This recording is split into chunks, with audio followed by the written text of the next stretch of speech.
mwaramutse nshuti bakunzi b'ijwi ry'Amerika n'ikaze muri ano makuru yo muri kano gatondo. Umupaka wa Gatuna uhuza u Rwanda na Uganda wasubiye kuba nyabagendwa inyuma y'igihe warumaze imisi warugawe kubera icuka kibi cari hagati y'ivyo bihugu bibanyi.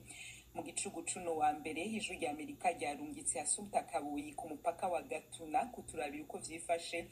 Ashitseyo abwira Aloyize Bigirimana uko yabisanze.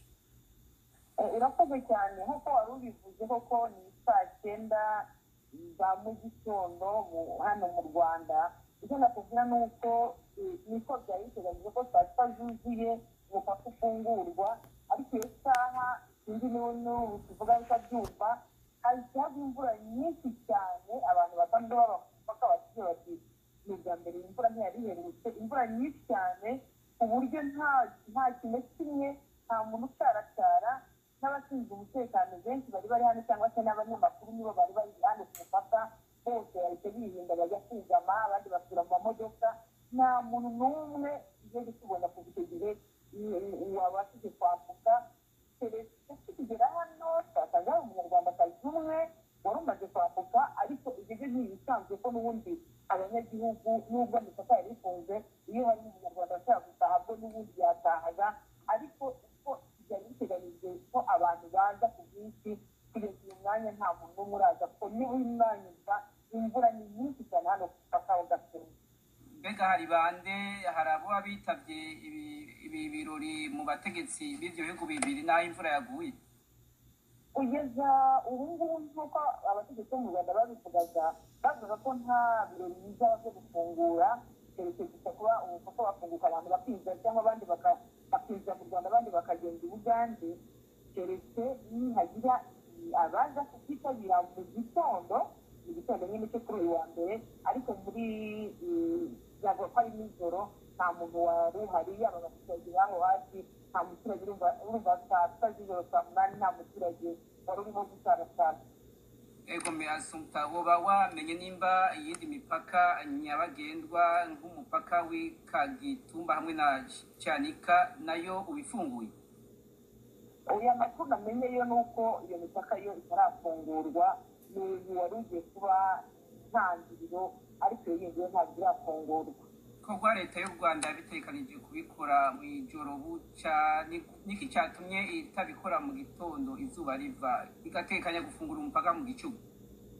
Nta muyobozi n'umwe wigeze atangaza icyo kintu, gusa icyo hari cyo gutekereza jewe ni uko batashe gutangira nk'itariki ya 31 bagatangirana nyine n'iyo saha ya saa 6 z'ijoro. Ariko ubundi kugeza ubu nta muyobozi wigeze avuga ngo bahisemo uyu munsi. Gusa n'ubundi nta n'umutegetsi wari uhari, nta muyobozi wari uhari ngo aze kuvuga ngo ndafunguye ku mugaragaro. Byari uko guteka saa 6 abantu bakaba Barundi kazi, banyarwandakazi, murumva yuko akajede karabandanya ngo umupaka wa Gatuna ntiwafunguwe, bigatangaza ngo imvura yabaye nyinshi, umupaka wuguruwe ngo ijoro. Ico tuma wugururwa ijoro nta ukizi, kandi imvura twese dufise amamodoka. Imvura ntishobora kubuza abajabuka n'amamodoka kugenda, yobuza abatambura n'amaguru, mugabo abimiduga ntiyobabuza. Birumvikana yuko ni kakajede burya Kagame yamenye yuko umubano wa bena Museveni ukiregarega nk'iryinyo ritarakugwa mu kanwa. Amerika irikirabwira Museveni ati kumwe wabigira kuri Havyarimana, dutabare udufashe uconvincinge Kagame yugurura imipaka. Hari abantu bari mu Rwanda dukeneye ku evacuation y'abanyarwanda bamwe, hanyuma dukureho umupapeti wacu, dukureho umukrimino wacu Kagame, umudufashe kumukuraho, dushireho uwundi dushaka, nawe nta wundi azoba ari Kayumba nyamwasa. Burya rero babikurikiranye mu Rwanda baramenya yuko ibipaka niyugururwa hazojabuka abanyarwanda benshi. Hariho abazogenda kuri evacuation n'abazojabuka ku bwabo, baca baratinya ngo imvura ngo yabujije umupaka kugururwa. Ivyo sivyo, nubeshi. Museveni agomba hembe Kagame nk'uko yahemvye Havyarimana muhenda yuko atantambara izoba mu Rwanda vyose abibona azobakingira yaruhutse abahuriyemwo abamenje barabakatagura. Nubu Museveni agomba asubire irya kabiri ndetse n'irya gatatu azorisukora canke umuhungu wiwe arikore.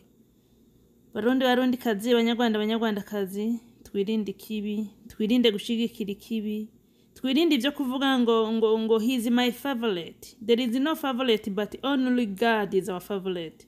Kugenda duhayagiza ngo abantu ngiza our favorite mu nyuma bakatugura nk'itomati, bakadukatagura nk'ibipasteke, ivyo biwatermelon, mugabo ngo n'aba favorite bacu ni kibazo. Mugire ibihe vyiza mwese, kora subscribe, share and comment. Ciao ciao, murakoze.